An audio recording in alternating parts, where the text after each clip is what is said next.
ನಿಯಮಾವಳಿ ಉಲ್ಲಂಘನೆ ವಿಚಾರವಾಗಿ ನಮ್ಮೆಲ್ಲ ನಾಯಕರಿಗೆ ಸಮನ್ಸ್ ಬಂದಿದ್ದು, ಬಿಜೆಪಿ ಸರ್ಕಾರ ಸಂವಿಧಾನ ಬಾಹಿರವಾಗಿ ಕೇವಲ ಕಾಂಗ್ರೆಸ್ ಪಕ್ಷದವರ ವಿರುದ್ಧ ಮಾತ್ರ ಪ್ರಕರಣ ದಾಖಲಿಸಿದೆ. ಬಿಜೆಪಿ ನಾಯಕರು ಹಾಗೂ ಸಚಿವರು ಹಲವು ಬಾರಿ ಕೋವಿಡ್ ನಿಯಮ ಉಲ್ಲಂಘನೆ ಮಾಡಿದ್ದರೂ ಅವರ ವಿರುದ್ಧ ಯಾವುದೇ ಪ್ರಕರಣ ದಾಖಲಿಸಿಲ್ಲ. ಆ ಮೂಲಕ ಬಿಜೆಪಿ ಸರ್ಕಾರ ದ್ವೇಷ ಸಾಧಿಸುತ್ತಿದೆ. ನಾವು ನ್ಯಾಯಾಲಯದಲ್ಲಿ ಹೋರಾಟ ಮಾಡುತ್ತೇವೆ ಎಂಬುದಾಗಿ ಕೆಪಿಸಿಸಿ ಅಧ್ಯಕ್ಷ ಡಿಕೆ ಶಿವಕುಮಾರ್ ಗುಡುಗಿದರು. ಪಠ್ಯ ಪರಿಷ್ಕರಣೆ ಸಮಿತಿ ರಚಿಸಿ 8 ತಿಂಗಳುಗಳಾಗಿದ್ದು, ಅಷ್ಟು ದಿನಗಳಿಂದ ಮಾತನಾಡಿದ ಕಾಂಗ್ರೆಸ್ ಈಗ ಅದನ್ನು ರಾಜಕಾರಣಕ್ಕಾಗಿ ಮತ್ತು ಹಿಂದೂಗಳನ್ನು ಒಡೆಯಲು ಬಳಸಿಕೊಳ್ಳುತ್ತಿದೆ ಎಂದು ಶಿಕ್ಷಣ ಸಚಿವ ಬಿಸಿ ನಾಗೇಶ್ ತಿಳಿಸಿದ್ದಾರೆ.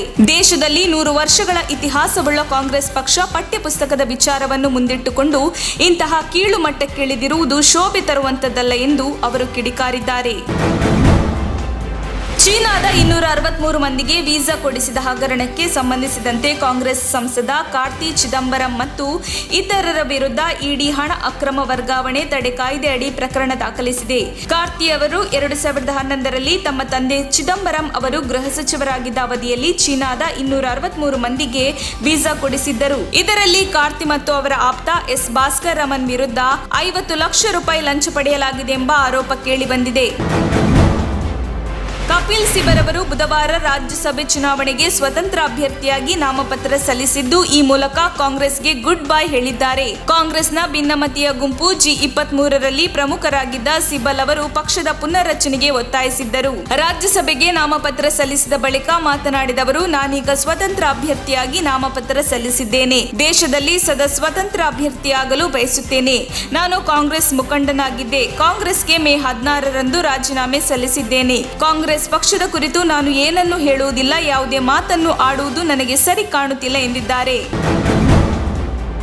ರಾಜ್ಯದಲ್ಲಿ ಪಠ್ಯಕ್ರಮ ಬದಲಾವಣೆಯ ಬಗ್ಗೆ ವಿವಾದ ಸೃಷ್ಟಿಯಾಗಿದ್ದು, ಬಿಜೆಪಿ ಸರ್ಕಾರದ ವಿರುದ್ಧ ವಿಪಕ್ಷಗಳು, ಎಡಪಂಥೀಯ ಮತ್ತು ಬುದ್ಧಿಜೀವಿಗಳು ಆಕ್ರೋಶ ಹೊರಹಾಕುತ್ತಿದ್ದಾರೆ. ಕರ್ನಾಟಕದ ಕನ್ನಡದ ಕೀರ್ತಿ ಶಿಖರಗಳಲ್ಲಿ ಒಬ್ಬರಾದ ಮೇರು ಸಾಹಿತಿ ದೇವನೂರು ಮಹಾದೇವ ಅವರು 10ನೇ ತರಗತಿಯ ಪಠ್ಯಕ್ಕೆ ನೀಡಿದ್ದ ಎದೆಗೆ ಬಿದ್ದ ಅಕ್ಷರ ಲೇಖನ ಹಿಂದಕ್ಕೆ ಪಡೆದಿರುವುದನ್ನು ಕೇಳಿ ಆಘಾತವಾಯಿತು.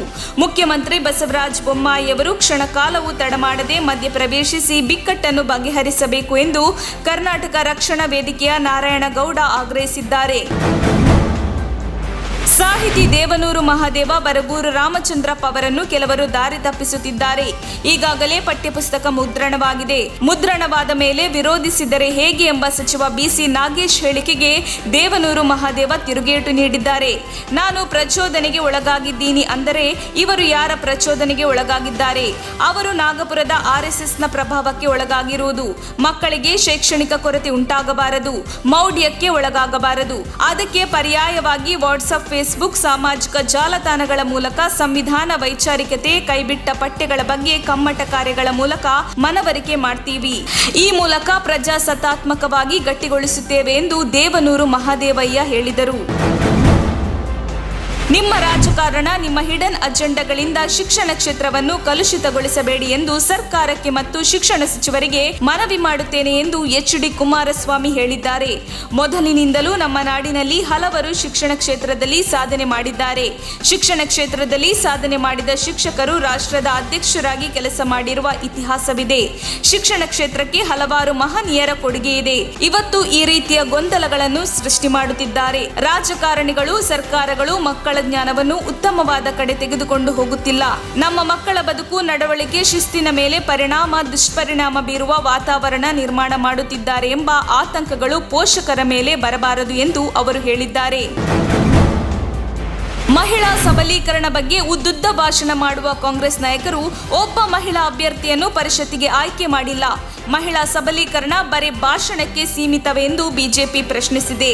ಈ ಸಂಬಂಧ ಟ್ವೀಟ್ ಮಾಡಿರುವ ಬಿಜೆಪಿ, ಧೈರ್ಯಕ್ಕೆ ದುರ್ಗೆ, ಶಕ್ತಿಗೆ ಪಾರ್ವತಿ, ಸಹನೆಗೆ ಸೀತೆ, ವಿದ್ಯೆಗೆ ಸರಸ್ವತಿ ಎಂದು ಸ್ತ್ರೀಯರಿಗೆ ಗೌರವ ಕೊಡುವ ಸಂಸ್ಕೃತಿ ನಮ್ದು. ಆದರೆ ಕಾಂಗ್ರೆಸ್ ಪಕ್ಷದಲ್ಲಿ ಬೆಳಗಾವಿಯ ಲಕ್ಷ್ಮಿಗೆ ಮಾತ್ರ ಗೌರವ.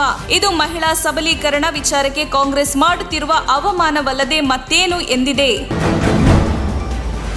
ತುಮಕೂರಿನಲ್ಲಿ ರಾಜ್ಯ ಮಡಿವಾಳ ಸಮಾವೇಶ ಹಾಗೂ ಅಲ್ಪಸಂಖ್ಯಾತರ ಬೃಹತ್ ಕಾರ್ಯಕ್ರಮಕ್ಕೆ ಮಾಜಿ ಡಿಸಿಎಂ ಜಿ ಪರಮೇಶ್ವರ್ ಗೈರು ಹಾಜರಾಗಿದ್ದು, ಈ ಬಗ್ಗೆ ಪತ್ರಕರ್ತರು ಕೇಳಿದ ಪ್ರಶ್ನೆಗೆ ಮಾಜಿ ಶಾಸಕ ಕೆಎನ್ ರಾಜಣ್ಣ ಉಡಾಫೆಯ ಉತ್ತರ ನೀಡಿದ್ದು, ಈ ಮೂಲಕ ತುಮಕೂರು ಕಾಂಗ್ರೆಸ್ನ ಒಡಕು ಹೊರಬಿದ್ದಿದೆ. ಡಾಕ್ಟರ್ ಜಿ ಪರಮೇಶ್ವರ್ ಗೈರಾದ ಬಗ್ಗೆ ಕೇಳಿದ ಪ್ರಶ್ನೆಗೆ ಉತ್ತರಿಸಿದ ರಾಜಣ್ಣ, ಕಾರ್ಯಕ್ರಮಕ್ಕೆ ಗೈರಾದ ಬಗ್ಗೆ ಅವರನ್ನೇ ಕೇಳಬೇಕು. ನಾವೇನು ಸಂಘಟಕರಲ್ಲ. 2 ಕಾರ್ಯಕ್ರಮಕ್ಕೂ ನಮಗೂ ಸಂಬಂಧವಿಲ್ಲ. ನಾವು ಅಲ್ಲಿ ಆಹ್ವಾನಿತರು. ನಮ್ಮನ್ನು ಕರೆದಿದ್ದರು, ನಾವು ಹೋಗಿದ್ದೇವೆ. ಬೇರೆಯವರನ್ನು ಕರೆದಿದ್ದಾರೋ, ಯಾರು ಬಂದಿದ್ದಾರೋ, ಯಾರು ಬರ್ಲಿಲ್ವೋ ನಮ್ಗೇನು ಗೊತ್ತು. ಅದು ನಮ್ಮ ಉಸಾಬರಿಯಲ್ಲ. ಯಾರೇ ಅಹಿಂದದವರು ಕಾರ್ಯಕ್ರಮ ಮಾಡಲಿ, ಅದು ನಮ್ಮ ಕಾರ್ಯಕ್ರಮ ಎಂದು ತಿಳಿದು ನಾವು ಕೆಲಸ ಮಾಡುತ್ತೇವೆ ಎಂದರು. ರಾಜ್ಯದಲ್ಲಿ ಏನಾದರೂ ಅಭಿವೃದ್ಧಿಯಾಗಿದ್ದರೆ ಕಾಂಗ್ರೆಸ್ನಿಂದ ಮಾತ್ರ. ರಾಜ್ಯದಲ್ಲಿ ಬಡತನ, ಬೆಲೆ ಏರಿಕೆ, ಕೋಮು ಗಲಭೆಗೆ ಬಿಜೆಪಿ ಕಾರಣ. ಮತದಾರರನ್ನ ಕಾಂಗ್ರೆಸ್ ವೈಯಕ್ತಿಕವಾಗಿ ಭೇಟಿ ಮಾಡಬೇಕಿದೆ. ಮೈಸೂರು ನಗರದಲ್ಲಿ ಕಾಂಗ್ರೆಸ್ ಕಾರ್ಯಕರ್ತರು ಹೆಚ್ಚಿನ ಶ್ರಮ ವಹಿಸಬೇಕು. ಮನೆ ಬಾಗಿಲಿಗೆ ಹೋಗಿ ಮತಯಾಚನೆ ಮಾಡಿ ಬಿಜೆಪಿ ವೈಫಲ್ಯಗಳ ಬಗ್ಗೆ ತಿಳಿ ಹೇಳಬೇಕು. ಕಾನೂನು ಸುವ್ಯವಸ್ಥೆ ಸರಿ ಇಲ್ಲದಿದ್ರೆ ಯಾವ ರಾಜ್ಯವೂ ಉದ್ಧಾರ ಆಗಲ್ಲ ಎಂದು ಮಾಜಿ ಸಿಎಂ ಸಿದ್ದರಾಮಯ್ಯ ಹೇಳಿದರು. ಭಾರತದಲ್ಲಿ ಶ್ರೀಲಂಕಾ ಪರಿಸ್ಥಿತಿ ಎದುರಾಗುವ ಸಾಧ್ಯತೆ ಇದೆ. ಅದು ಆಗಬಾರದು. ನಾವು ಎಚ್ಚೆತ್ತುಕೊಳ್ಳಬೇಕು. ಜೆಡಿಎಸ್ನವರಿಗೆ ಬಿಜೆಪಿ ಸೋಲಿಸಿ ಅಧಿಕಾರ ಬರಲು ಸಾಧ್ಯವಿಲ್ಲ. ಜೆಡಿಎಸ್ ಗೆಲ್ಲಲ್ಲ ಅಂತ ಶ್ರೀಕಂಠೇಗೌಡ ನಿಂತಿಲ್ಲ. ಅವನ್ಯಾರೋ HK ರಾಮು ಅನ್ನೋನಿಗೆ ಟಿಕೆಟ್ ಕೊಟ್ಟಿದ್ದಾರೆ ಎಂದರು.